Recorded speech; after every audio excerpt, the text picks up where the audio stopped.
வணக்கம். வள்ளுவர் வாசகர் வட்டத்திலிருந்து உங்கள் இனிய கண்ணன். இந்த காணொலியில பிஜிடிஆர்பி தமிழ் ரிசல்ட் அனாலிசிஸ் 2025 27/11/2025 தான் இந்த பிஜிடிஆர்பி ரிசல்ட் வந்து விட்டுருக்காங்க. ஐ மீன் ரிசல்ட்னு சொல்லக்கூடாது, இதை சர்டிபிகேட் வெரிஃபிகேஷன் சொல்லணும். இந்த இதுல ஏற்பட்ட மாற்றங்கள் என்ன, அச்சீவ்மெண்ட்ஸ் என்ன, டிஸ்அட்வான்டேஜஸ் என்ன, இதெல்லாம் நாம கொஞ்சம் பிரீஃபா பார்க்கலாம். வீடியோவை ஸ்கிப் பண்ணாம பாருங்க. ஃபர்ஸ்ட் வந்து நான் போர்டில் எழுதுனதுல கிளீனா பாருங்க. இப்ப ஆக்சுவலா டிஆர்பினா என்ன, டிஆர்பி எப்படி படிக்கணும் அப்படிங்கிறத ஃபர்ஸ்ட் சொல்லிடுறேன். நீங்க இப்ப படிக்கிறவங்க எல்லாமே மேக்சிமம் ஒரு 3 மாசத்துல நான் வேலைக்கு போகணும், 6 மாசத்துல வேலைக்கு போகணும், 1 வருஷம் படிச்சா வேலைக்கு போகணும்னு குறுகிய காலத்துல தான் அந்த ஷார்ட் டேர்ம் பிளானிங்ல தான் மேக்சிமம் படிக்க வராங்க. ஆனா வெற்றி பெற்று வேலைக்கு போனவங்க எல்லாம் குறைஞ்சபட்சம் 2 வருஷம் 3 வருஷம். நான் எதுக்கு சொல்றேன், ஃபர்ஸ்ட் இதுல பாருங்க, இந்த வெற்றி பெற்றவர்கள்ல 50% வந்து 40 years ஓல்டு. கிட்டத்தட்ட 340 பேர்ல நீங்க எண்ணி பாருங்க. நான் ஒரு ரவுண்டா சொல்றேன், கொஞ்சம் சத்தம் போடாதீங்க. 50% வந்து 40 இயர்ஸுக்கு மேல, 50% வந்து 40 வயசுக்கு மேல. இதுல வந்து பாத்தீங்கன்னா 50 வயசுக்கு மேல கிட்டத்தட்ட 10 பேர், ஒரு ரவுண்டா நான் சொல்றேன், 50 வயசுக்கு மேல. இன்னும் சொன்ன போனா 1971 நினைக்கிறேன் டேட் ஆஃப் பர்த் ஒருத்தருது. 1971 22/12/71 பாஸ்கர் சார் நம்மகிட்ட காலேஜ் டிஆர்பிக்கும் படிக்கிறாரு. 116வது ரேங்க்ல பாருங்க. எனக்கு தெரிஞ்சு அவர்தான் ஓல்டஸ்ட்னு நினைக்கிறேன். 54 வயசு. உண்மையாலுமே அவரை கையெடுத்து நான் கும்பிடுறேன். 54 வயசுல எஸ் பாஸ்கர். உண்மையாலுமே அவரை நம்ம வந்து மரியாதை செலுத்தணும். சார் ஏன் சொல்றேன்னா, 50 வயசுக்கு மேல நாடி நரம்பு எல்லாமே தளர்ந்து போயிடும். 40 வயசுக்கு மேலேயே பிபி இருக்குது, சுகர் இருக்கு, எல்லா கர்மாந்தரமும் எல்லா நோயும் வந்தக்கூடிய சமயத்துல ஒரு 54 வயசு. இது மட்டும் கிடையாது. எங்க கிட்ட விஜயான்னு ஒருத்தர் படிச்சாங்க பிஜிடிஆர்பி. எப்ப 2018 படிச்சாங்க. இப்ப அவங்களுக்கு ஏஜ் வந்து பாத்தீங்கன்னா, ஏஜ் சொல்றேன்னு யாரும் தப்பா எடுத்துக்காதீங்க, அவங்களுக்கு வாழ்த்து சொல்றதுக்காக சொல்றேன் நானு. அவங்களுக்கு பாத்தீங்கன்னா 88வது ரேங்க். கிட்டத்தட்ட வந்து பாத்தீங்கன்னா அவர் ரேங்க் இப்பதான் சொன்னாங்க போன் பண்ணி, விஜயா 88வது ரேங்க், 22/5/1972. கிட்டத்தட்ட பாத்தீங்கன்னா 53 வயசு. நல்லா யோசிச்சு பாருங்க, 52 வயசு 53 வயசுல சாதிச்சிருக்காங்க சார். இவங்களுக்கெல்லாம் நான் வந்து பெரிய வாழ்த்து எங்களுடைய வள்ளுவர் வாசகர் வட்டம் சார்பாக. 50 வயசுக்கு மேல ஏகப்பட்ட பேர் போயிருக்காங்க. சும்மா அதை எண்ணி பார்க்க வேண்டாம், நீங்க எல்லாமே நீங்க எண்ணி பார்த்துக்கலாம். இன்னைக்கு மேக்சிமம் நாங்க இதே தான் பேசிக்கிட்டு இருக்கோம். ஏன்னா இளைய தலைமுறைக்கு வந்து என்ன சொல்றோம், அதே மாதிரி வந்து ஸ்டேட்ல வந்து 16வது ரேங்க் எடுத்திருக்காங்க சுகந்தின்னு ஒரு பொண்ணு. 1972 டேட் ஆஃப் பர்த், எக்ஸலண்ட்.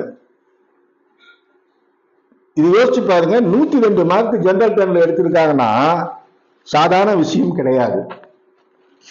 50க்கு மேல எடுத்தவங்களுக்கு எல்லாமே ரொம்ப பாராட்டுக்கள், வாழ்த்துக்கள். ஏன்னா படிச்சா மறந்து போயிடக்கூடிய வயசு, பேரம்பேத்தி எடுக்கக்கூடிய வயசு எடுத்திருப்பாங்க. அந்த வயதுல வந்து சாதனை பண்ணுவது என்பது சாதாரண விஷயம் கிடையாது. இது உண்மையாலுமே வாழ்த்தக்கூடிய விஷயம். 50 இயர்ஸ்ல ஒரு போட்டித் தேர்வுல ஜெயிச்சு சாதிச்சு வேலைக்கு போறாங்கன்னா அந்த அளவுக்கு பொறுமை, நிதானம். அவங்க குடும்பத்துக்கு முதல்ல நாம நன்றி சொல்லணும். ஒரு 50 இயர்ஸ் வரைக்கும் அந்த வீட்டுல எந்த பிரச்சனையும் இல்லாம இவங்க படிச்சு கண்டிப்பாக அரசு வேலைக்கு போய் ஆகணும், அட்லீஸ்ட் 5 வருஷம்னாலும் 10 வருஷம்னாலும் கவர்மெண்ட் டீச்சரா இருக்கணும் அப்படின்னு அவங்க வீட்டுல அந்த குடும்பத்தார்கள், கணவனா இருக்கட்டும் மனைவியா இருக்கட்டும், மேக்சிமம் 50 வயசுல எல்லாம் கல்யாணம் ஆகி நான் தான் சொல்றேன் பேரம்பேத்தி எடுத்துருப்பாங்க. தாத்தா வயசுல அவங்களுக்கு நான் முதல்ல நன்றி சொல்றேன். அந்த குடும்பத்தாருக்கு நாம நன்றியை சொல்றோம் சார். இது ஒன்றும் விளையாட்டுக்காக சொல்லல, இது வந்து ஒரு இளைய தலைமுறைக்கு வழிகாட்டு. அதாவது டிஎன்பிசியை பொறுத்த வரைக்கும் மேக்சிமம் என்னன்னு வந்து பாத்தீங்கன்னா, நாங்க டிஎன்பிசி நடத்துறோம். அதுல மேக்சிமம் வந்து அபவ் 40ல வந்து ரொம்ப கம்மி. ஆனா இங்க தமிழ் மேஜர் வந்தாலே வாழ வைக்கக்கூடிய தமிழ்ல 40 வயசுக்கு மேல ஏகப்பட்ட பேர் எடுக்கிறாங்க. இது வந்து இன்னொன்று வந்து நீங்க எல்லாமே 40 இயர்ஸ்ல 40 வயசுக்கு மேல தேர்வு எழுதி வெற்றி பெற்றவர்கள் யாருக்கு தெரியுமா நன்றி சொல்லணும்? நீங்க படிச்ச இன்ஸ்டிடியூட்டுக்கோ உங்க தாய் தந்தையருக்கோ நன்றி சொல்லலாம். அதை விட தமிழக அரசுக்கு வந்து நீங்க நன்றி சொல்லணும்.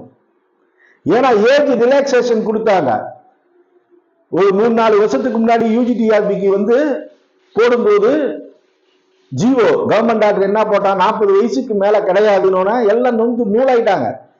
ஐயா 40 இயர்ஸ் இது நான் என்னால படிக்க முடியாது, இந்த மாதிரி கதறி எழுதுகள் ஏகப்பட்ட பேரு.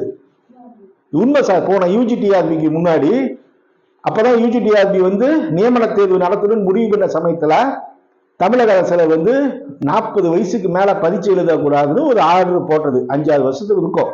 ஆனா நம்ம தமிழக அரசு அதை ஏத்துக்காம அந்த ஜிஓவை கேன்சல் பண்ணி 58 வயசு வரைக்கும் கொண்டு வந்தாங்க.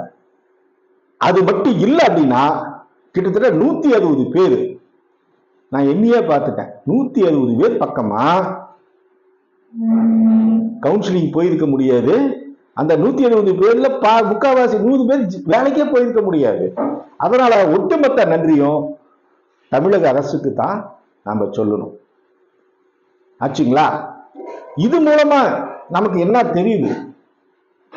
இப்ப நீங்க ஸ்டேட் ஃபர்ஸ்டே எடுத்துருக்கிறதுனா கிட்டத்தட்ட 1975. இதெல்லாம் ரொம்ப ரமேஷ் சாருக்கு என்னுடைய உளமார்ந்த நன்றி. State first 1975 excellent. ஒவ்வொருத்தரும் பார்த்தீங்கன்னா வரிசையா எண்ணிட்டே போனோம். ஏன்னா எல்லாத்தையும் பேரையும் சொல்றதுக்கு நேரம் கிடையாது. அடுத்தது இந்த ஸ்டார் கொஸ்டின்ஸ்ல தாக்கத்தை ஏற்பட்டு பல பேர் ஐயா ஸ்டார் கொஸ்டின்ல என்னன்னா அதாவது இந்த 6 கேள்விக்கு கொடுத்தாச்சு. நீங்க 90 மார்க் எடுத்து இந்த 6 கேள்வி தப்பா போட்டிருந்தீங்கன்னா உங்களுக்கு 96 வந்திருக்கும். இந்த வெற்றி வாய்ப்பை வந்து இந்த ஸ்டார் கொஸ்டின்ஸ் மாற்றி இருக்கு. ஒன்னே ஒன்று நான் சொல்றேன் சார், இந்த வாஞ்சினேகள் என்ற வார்த்தை பல பேருடைய வாழ்க்கையில விளையாடி இருக்கு. நான் எப்படின்னு சொல்றேன். இப்ப ஒப்பிலக்கணத்தை அந்த கேள்வி வந்து 86வது ஒப்பிலக்கணத்தை பத்தி ஒரு கேள்வி கேட்டாங்க. அந்த கேள்விக்கு வாஞ்சிலேகள் தான். இது எல்லா புத்தகத்திலையும் இருக்கு, இதுல மாற்றுக்கிறது கிடையாது. ஸ்பெல்லிங் மிஸ்டேக் ஆயிருக்கு சார், அதுக்காக இதுக்கு ஸ்டார் கொடுத்துருக்காங்க. இதனால என்ன ஆயிருக்குன்னு பாத்தீங்கன்னா நான் சிம்பிளா சொல்றேன். நான் வந்து பிசி கம்யூனிட்டியில 95 மார்க் எடுத்திருக்கிறேன்னு வச்சுக்கோங்க. இன்னொருத்தர் பேர் வேண்டாம், சரி ஒரு இங்கிலீஷ் பேரா சொல்லிக்கலாம், ஜாக்கி ஷேன் அப்படிங்கிறவரு 95 மார்க் எடுத்திருக்கார். நானும் 95, அவரும் 95. இந்த ரிசல்ட் படி என்னை விட ஒரு இளையவர். எனக்கு வந்து இப்ப 55 வயசு, அவருக்கு வந்து 40 வயசுல வச்சுக்கோங்க. ரொம்ப கம்மி பண்ணிக்கலாம் விடுங்க, 40 வயசு அவரு, நான் 55 வயசு. நான் வந்து 95 மார்க், அவருக்கு 95. 2 பேரும் சிவியில் இருக்கோம் சார். ஆனா நான் வந்து ஒப்பிலக்கணத்துக்கு வந்து தப்பா போட்டிருக்கேன். நான் கால்டுவெல்னு போட்டிருக்கேன். ஆக்சுவலா கால்டுவெல் தப்பு, அவரு வாஞ்சிலேகள்னு போட்டிருக்காரு. நல்லா நான் இந்த இதை நல்லா கூர்ந்து கவனிங்க நான் சொல்றத. அவரும் 95, நானும் 95. புரியுதுங்களா? நான் வந்து போடவே இல்லை, தப்பா போட்டிருக்கேன். ஒப்பிலக்கணத்துக்கு கால்டுவெல்னு போட்டிருக்கேன், அவர் வாஞ்சிலேகள்னு போட்டிருக்காரு. இப்ப இந்த இதுக்கு ஸ்டார் கொஸ்டின் கொடுக்கல அப்படின்னா அவர் 95ல தான் இருப்பாரு, நான் 94 வந்துடுவேன். இப்ப 95ஓட முடியுது கட் ஆஃப். அப்ப வயது அதிகம் காரணமாக எனக்கு வேலை கிடைச்சிடும், அவருக்கு கிடைக்காது. பாத்தீங்களா? இந்த மாதிரி இந்த வினாயன் 86 ஒவ்வொரு கொஸ்டின்ல ஒவ்வொரு மாதிரி இருக்கும். இந்த வாஞ்சிலேயர்கள் வேலையை காட்டியிருக்கிறாரு. வெற்றி வாய்ப்புல அந்த விளிம்பு நிலையில அந்த லாஸ்ட்ல இருக்கான்னு பாத்தீங்களா? இது ஏன்னா ஒவ்வொருத்தரும் நீ ஒப்பிலக்கணம் போட்டியா இல்ல வேற ஏதோ போட்டியான்னு நம்ம கேட்டுட்டு இருக்க முடியாது. இது நாங்க வந்து ஆய்வு பண்ணி கண்டுபிடிச்ச உண்மை. எங்களுடைய இன்ஸ்டியூட்லயே இருக்காங்க இந்த மாதிரி. நான் ஆன்சிலேகன் கரெக்டா போட்டேன், கால்டுவெல் போட்டதுக்கு ஏன் ஈக்குவல் வந்துட்டாரு. இது நாங்க அடிப்படையாக பார்த்தது. இது என்ன, இதுக்கெல்லாம் என்ன தீர்வு என்னன்னு ஒன்றும் தெரியல. இது மேக்சிமம் எல்லாத்துக்கும், ஏன்னா அந்த கொஸ்டின் எடுத்திருந்தா பிரச்சனை கிடையாது, இதுல வந்து ஒண்ணுமே பண்ண முடியாது. அதனால இந்த பிஜிடிஆர் ரிசல்ட் நமக்கு சொல்லக்கூடிய ஒரே பாடம் பொறுமை கடலினும் பெரிது. எத்தனை தடவை தோத்தாலும் சரி பொறுமையா இருந்தா கண்டிப்பா ஜெயிக்கலாம் அப்படிங்கிறதுக்கு பல பேர் இந்த 50 வயதை தாண்டியவர்களும் 40 வயதை தாண்டியவர்களும் உதாரணம். சரிங்க, எங்களுடைய இன்ஸ்டியூட்ல படிச்சவங்க பிளஸ் வேற இதுல படிச்சோ காலேஜ் டிஆர்பிக்காக எங்ககிட்ட வந்து படிக்கிறவங்க கிட்டத்தட்ட 36 பேர் சிவிக்கு வந்து போறாங்க. ஏற்கனவே நான் வந்து டாப் லிஸ்ட்டை வந்து போட்டிருக்கேன். அவங்களுக்கு வந்து 5ஆம் தேதி வந்து கவுன்சிலிங்னால எனக்கு இந்த காலேஜ் டிஆர்பிக்காக கிளாஸ் வந்து ரெகுலரா இருக்கிறதுனால சும்மா இதையே வீடியோவே போட்டுக்கிட்டு இருக்கிறதுக்கு டைம் கிடையாது. இருந்தாலும் அவங்களுக்கு வந்து ஒரு வாழ்த்து சொல்லிடுறேன் இந்த வீடியோ மூலம். ஒவ்வொருத்தருக்கும் கிட்டத்தட்ட ஏற்கனவே வந்து கமலி வரைக்கும் சொல்லியிருக்கேன், இவங்கெல்லாம் நம்ம கிட்ட படிச்சு போறாங்கன்ட்டு. ரேங்க் வந்து 54 அம்பிகாங்கிறவங்க காலேஜ் டிஆர்பிக்காக படிக்கிறாங்க. இவங்க சிவிக்கு செல்றாங்க, அவங்களுக்கு வாழ்த்துக்கள். அடுத்தது பத்மாவதி, ரேங்க் வந்து 86, இவங்க வந்து சிவிக்கு வந்து செல்றாங்க, இவங்களும் வாழ்த்துக்கள். ரேங்க் வந்து 86, மார்க்கெல்லாம் நீங்க பார்த்துக்கலாம். அடுத்தது நான் விஜயா, இவங்க தான் நான் சொன்னேன் பார்த்தீங்களா, கிட்டத்தட்ட 53 இயர்ஸ் ஓல்டு. கிட்டத்தட்ட பல தடவை போன பிஜிடிஆர்பிலேயே இந்த விஜயாங்கிறவங்க 104 மார்க் எடுத்து வெற்றி வாய்ப்பை விட்டாங்க. கவுன்சிலிங் போயிட்டு கிடைக்கல. இப்ப இந்த யூஜிடிஆர்பிலையும் விளிம்புல வெற்றி வாய்ப்பை விட்டாங்க. இப்ப 88வது ரேங்க் கெட்டியா பிடிச்சிக்கிட்டாங்க. சார் இவங்க வந்து எத்தனை யோசிச்சு பாருங்க, ஒருத்தர் 50 வயசுக்கு மேல இருக்காங்க. என்னடா வயசு சொல்றேன், யாரும் தப்பா எடுத்துக்காதீங்க சார். உங்க ஒரு இது பாசிட்டிவ் வைப்ரேஷனுக்காக நான் சொல்றேன். எத்தனை வருஷம் போராடி இருப்பாங்க அப்படிங்கிறதுக்காக ஒரு உதாரணத்துக்காக சொன்னது. 88வது ரேங்க் விஜயாங்கிறவங்க, அவங்க இந்த வருஷம் கண்டிப்பா வேலைக்கு போயிட்டு தமிழாசிரியராக சிறப்பாக பணிபுரிய வள்ளுவர் வாசகர் வட்டம் வாழ்த்துகிறது. ரேங்க் நம்பர் வந்து 101 சங்கீதா, காலேஜ் டிஆர்பிக்காக படிக்கிறாங்க. அப்போ நம்ம கிட்ட யூடியூப் ஃபாலோவர்ஸ் 113வது ரேங்க் எடுத்துருக்கிறாங்க வேத காயத்ரி. அந்த அம்மா, ஐயா கிடைக்குமா, நான் 97 எடுத்துருக்கிறேன், கண்டிப்பா சொல்றேன். வேத காயத்ரி, வேதம் நான்கினும் மெய்ப்புதலாவது நாதன் நாமம் நமச்சிவாயமே சம்பந்தர், அது மாதிரி உங்களுக்கு கண்டிப்பா கிடைக்கும். அதே மாதிரி சென்ற வாரம் மாநிலத்தில் முதலிடம் எடுத்த என்னுடைய தம்பி செல்வராஜனுடைய தோழர் எஸ் பாஸ்கர், மேக்சிமம் அவர்தான் சீனியர் நினைக்கிறேன், 54 வயசுன்னு நினைக்கிறேன், 1971, 96 மார்க்கு, அவரும் வெற்றியடைய வாழ்த்துக்கள். ரேங்க் நம்பர் 123 பொன்மணி ஜீவா. பொன்மணி ஜீவாங்கிறது 2018 நம்ம கிட்ட படிச்சவர், நல்ல அருமையான மனிதர், புதுக்கவிதை எழுதுவதில் வல்லவர். அவர் இத்தனைக்கும் கேட்டகரி 3rd இருக்காரு. பிசியில 96வது ரேங்க், அவரையும் நான் வந்து வாழ்த்துறேன். சுதா, லாஸ்ட் யூஜிடிஆர்பியில நூலிலையில வெற்றி வாய்ப்பை தவற விட்டவங்க, 96 மார்க் எடுத்தாங்க. சீரியல் நம்பர் வந்து 131, சீரியல் நம்பர் 151 ஜோதிராணின்னு எங்க காலேஜ் டிஆர்பி ஸ்டூடெண்ட், அவங்களையும் வாழ்த்துறேன். சீரியல் நம்பர் 158 ஏ ஷர்மிளா, 95 மார்க்கு. இவங்க போன பிஜிலையும் படிச்சாங்க, யூஜியில் படிச்சாங்க, வெற்றி வாய்ப்பை தவற விட்டாங்க. இந்த இதில் கண்டிப்பா கிடைக்கணும்னு ஆண்டவன்கிட்ட பிரார்த்தனை பண்றேன். காலேஜ் டிஆர்பிலையும் படிக்கிறாங்க. அடுத்தது அழகுமாரி, இவங்களும் 2018 படிக்கிறாங்க. நான் ஸ்டேட் ஃபர்ஸ்ட் வருவேன் அப்படின்னு ஒரு கனவுல இருந்தாங்க, அடிக்கடி சொல்லிட்டு இருப்பாங்க. 95 மார்க் எடுத்திருக்காங்க. சீரியல் நம்பர் வந்து 165. Serial number 170 Karthigai Selvi. Serial number 175 Annapoorani, college டிஆர்பியினுடைய student. Serial number 32 Shanthi, college TRB student.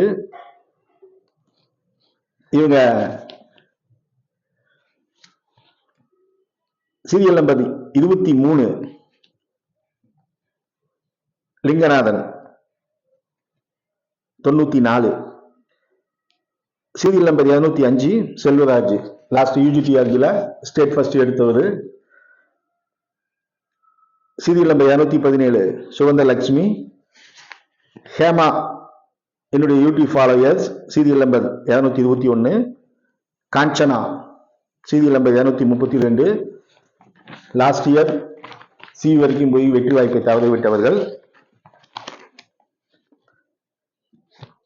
Serial number 297 Geetha, category 3.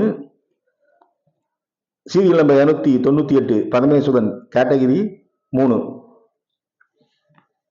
மாற்றுத்திறனாளிகள். இவர் பரமேஸ்வரன் ரொம்ப ஹார்ட் ஒர்க் பண்ணவர், பர்சனலாவே நல்லா தெரிஞ்சவர். கடைசியா பார்த்தா மொய்தீன் பிவி 80. இவங்களுடைய நீண்ட நாள் கனவு ஆசிரியர், காலேஜ் டிஆர்பியில் இருக்காங்க. இதுல மேக்சிமம் நம்ம கிட்ட இந்த இதுல செலக்ட் ஆனவங்க அதிகபட்சம் காலேஜ் டிஆர்பிலையும் படிச்சுட்டு இருக்காங்க சார். உங்களுக்கு எல்லாம் என்னுடைய அன்பான வேண்டுகோள், கவுண்டமணி ஒரு படத்துல என்ன பண்ணுவான், லாட்டரி சீட் வந்தோடனே அந்த சேவிங் இதை பற்றி தூக்கி போட்டுட்டு நான் 10 லட்சத்துக்கு அதிபதினு சொல்லுவான். அதே மாதிரி அடிச்சாண்ட அப்பாயின்மெண்ட் ஆர்டர்னு வடிவேலு ஒரு படத்துல காமெடி பண்ணுவாரு. அது மாதிரி இருக்காதீங்க சார். உச்சக்கட்ட ஆசிரியர் கனவு காலேஜ் டிஆர்பி, காலேஜில் அசிஸ்டன்ட் ப்ரொஃபசர் கண்டிப்பா ஆகலாம். நீங்க பிஜில செலக்ட் ஆனவங்க, யூஜில செலக்ட் ஆனவங்க, அதுவும் பிஜில செலக்ட் ஆனவங்க இவ்வளவு கஷ்டப்பட்டு படிச்சு நீங்க 100 மார்க்குக்கு மேல 95க்கு மேல வாங்கினீங்க, எல்லாமே காலேஜ் டிஆர்பியில் ஈஸியா போகலாம் சார். 356 போஸ்ட் இருக்கு. அதனாலதான் போன இதுல நான் வந்து சொன்னது, கண்டிப்பா நீங்க நுழையலாம். அதனால தயவு செய்து சொல்றேன், ஒரு பிஜில கிடைச்சிட்டு கோட்டை விட்டுறாதீங்க, புரியுதுங்களா? இந்த எங்க கிட்ட வந்து பாத்தீங்கன்னா காலேஜ் டிஆர்பிக்கு நம்ம ஜோதின்னு ஒரு பொண்ணு படிக்குது, 12வது ரேங்க்கு. குழந்தை கரசா 30-31 நினைக்கிறேன். இவங்கெல்லாம் காலேஜ் டிஆர்பிக்கு படிக்கிறாங்க. சண்முகம் படிக்கிறாரு, 40வது ரேங்க். சண்முகம் நல்ல மனிதர். பி பிரியங்கான்னு, என்னுடைய பொண்ணு பேரு கே பிரியங்கா, பி பிரியங்கா. இவங்களுக்கெல்லாம் என்னுடைய அன்பான வேண்டுகோள், இந்த அம்பிகா, ஜோதிராணி, கமலி. கமலிங்கிறது வந்து மேக்சிமம் வந்து சின்ன வயசு தான். நீங்க எல்லாம் தயவு செய்து இந்த யூடியூப் மூலமா போட்டுக்க. நீங்க கண்டிப்பா நீங்க காலேஜ் டிஆர்பியில செலக்ட் ஆவீங்கன்னு ஒரு நம்பிக்கையா சொல்றேன். உங்களுடைய பெயர் இதே மாதிரி காலேஜ் டிஆர்பி தான் நடத்துது. இன்னும் சில பேர் நான் சொல்லலாம், வருத்தப்படாதீங்க. செல்வராஜ் சார், லிங்கநாதன், பாஸ்கர் இவங்களும் காலேஜ் டிஆர்பி படிக்கிறாங்க. கண்டிப்பா நீங்க எல்லாமே காலேஜ் டிஆர்பியில செலக்ட் ஆகிறதுக்கு அட்வான்ஸா சொல்றேன். இந்த பிஜி டிஆர்பியில நமக்கு கிடைச்சதுன்னு நீங்க வந்து விட்டுக்க வேண்டாம், புரியுதுங்களா? ஏன்னா திங்க் பிக்னு ஆங்கிலத்துல சொல்லுவான், எப்பயுமே பெருசா திங்க் பண்ணுன்னு. திருக்குறள் அடிக்க படிங்க, உள்ளுவதெல்லாம் உயர்வுள்ளல் படிங்க, உள்ளுவது எல்லாம் உயர்வுள்ளல் அப்படின்ட்டு பெருசா வந்து சாதிக்க வந்து பார்க்கறதுக்காக என்னுடைய வாழ்த்துக்கள். அதே மாதிரி யூஜிடிஆர்பி தமிழ் நியமன தேர்வுக்காக 90254 இந்த நம்பர் வந்து கான்டாக்ட் பண்ணலாம். யூஜிடிஆர்பி பிஜிடிஆர்பி எல்லாமே வந்து நடக்குது. அதுவும் இல்லாம எங்க இன்ஸ்டியூட் பற்றி தெரிஞ்சுக்கணும் அப்படின்னா நாங்கள் இந்த டிஸ்கிரிப்ஷன்ல வந்து ஒரு 4-5 வீடியோ போடுறோம். அதை வந்து எங்க இன்ஸ்டியூட்டை பத்தி நீங்க அதை பார்த்து தெரிஞ்சுக்கலாம் சார். கிட்டத்தட்ட 700-800 வீடியோ இருக்கு சார். நீங்க தொல்காப்பியத்தை எளிமையா புரிஞ்சுக்கணுமா, என்னுடைய யூடியூப்பை வந்து பாருங்க. நன்னூலை பத்தி தெரியணுமா, யாப்பருங்கல காரிகையை பத்தி தெரியணுமா, புறப்பல் வெண்டாமலையை பத்தி தெரியணுமா, தண்டி அலங்காரம் தெரியணுமா, எல்லாமே எளிமையா இந்த மாதிரி போர்டில் எழுதி போட்டு நடத்தி பாட்டா போட்டிருக்கேன். எல்லா இலக்கணமும் யூடியூப்ல வருது. சிறுகதை, நாடகம், புதினம் எல்லாம் போட்டிருக்கேன். இதை வந்து பார்த்து பயனடைங்க. சும்மா வந்து எப்ப எக்ஸாம் வரும், இன்னும் 1 மாசத்துல வருமா, அடுத்த டிஆர்பி எப்போ வரும் இதெல்லாம் நினைக்காதீங்க சார். உங்களுடைய இது கடமையை செய்யுங்க, பலனை கடவுள் கொடுப்பார். புரியுதுங்களா? நல்லா கேளுங்க, பகவத்கீதை சொன்னதுதான். கடமையை மட்டும் நீங்க செஞ்சுக்கிட்டே இருங்க. உங்களுடைய வேலை என்ன கடமை. நான் ஏன் இவ்வளவு பேர் இந்த இதை எடுத்துக்கிட்டு இத்தனை பேர்த்து ஏன் சொன்னா, இவங்க மாதிரி பாருங்க, வெற்றிக்கு வயது தடை கிடையாது. புரியுதுங்களா? நம்ம ஒன்றும் கிரிக்கெட் மேட்ச் கிடையாது. 40 வயசானா நம்மளை வீட்டுக்கு துரத்துறதுக்கு தமிழக அரசு நம்ம நன்றியே சொல்லி ஆகணும். 58 வயசு வரைக்கும் இந்த ஆப்பர்ச்சுனிட்டி கொடுத்துருக்காங்க. இதை நல்ல முறையா பயன்படுத்திக்க. அதனால வெற்றி ஒன்றியே இலக்காக கொண்டு செயல்பட்டால் கண்டிப்பாக வெற்றி கிடைக்கும். தொடர் பயணம், தொடர் முயற்சி வேணும். அதுக்காக தான் நான் இவ்வளவு நேரம் இதை பத்தி நான் சொன்னது. வணக்கம். எங்கள் வாழ்வும் எங்கள் வளமும் மங்காத சமையல் என்று சங்கே முழங்கு. நன்றி, வணக்கம். வள்ளுவர் வாசகர் வட்டத்திற்காக உங்கள் இனிய கண்ணன்.